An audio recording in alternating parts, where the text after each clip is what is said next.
Faciliter la pratique du sport pour toutes et tous sur la commune a toujours été et est toujours une préoccupation de l'équipe municipale. Et c'est pourquoi en 2015, la ville et l'Office municipal des sports a décidé de construire un nouvel équipement sportif. L'OMS et les futures associations utilisatrices de ce nouvel équipement sportif ont été sollicités dès le début de ce projet et ont travaillé main dans la main avec les services municipaux, bien sûr, et les élus. Ce travail de co-construction a été essentiel dans la mise en place de ce projet, dans sa définition et dans sa mise en œuvre.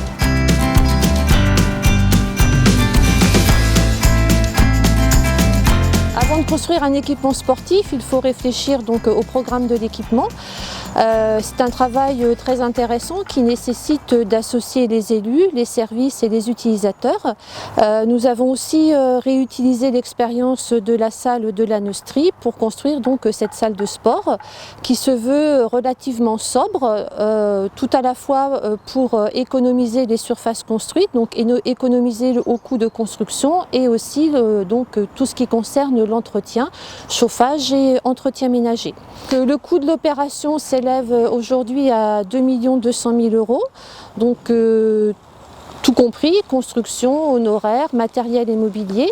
Et la ville, pour cette opération, bénéficie de concours financiers, notamment ceux de l'État, ceux de la région, à la fois pour la construction et pour la centrale photovoltaïque.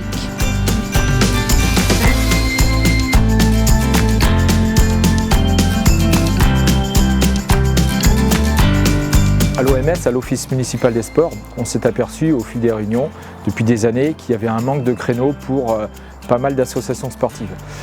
Donc on a fait un état des lieux, une photographie de l'activité sportive de la commune et s'en est découlé un plan sportif local qui nous a permis de prioriser et de faire apparaître qu'il manquait un équipement sportif.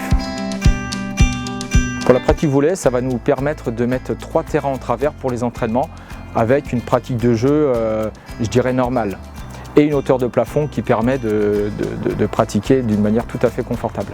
Effectivement, pour la pratique du volley, on va parfois jouer des ballons qui sont à l'extérieur des lignes du terrain et donc on a besoin d'avoir quelques mètres supplémentaires au-delà des lignes du terrain.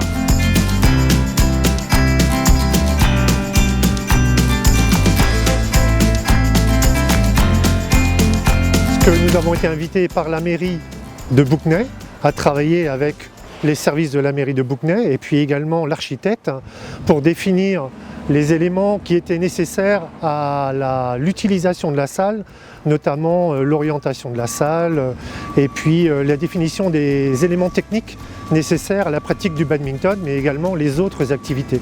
Notre objectif, c'est de pouvoir faire évoluer la section en augmentant le nombre d'heures de prestations. On a aujourd'hui 40 personnes ou 40 demandes en attente pour lesquelles on ne peut pas répondre. Donc après un an d'utilisation de ces salles et les créneaux qu'on aurait pu utiliser, c'est pouvoir accepter d'autres enfants ou pouvoir accepter d'autres adultes et répondre à la demande de la population.